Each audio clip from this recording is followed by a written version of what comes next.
que foi dito lá que essas pessoas têm que aprender a respeitar os vereadores. Eu gostaria que os senhores me dissessem o dia que eu desrespeitei alguém. Tá? Não.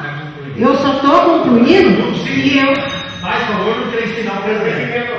Regimento do concluído. Eu só quero concluir isso, tá?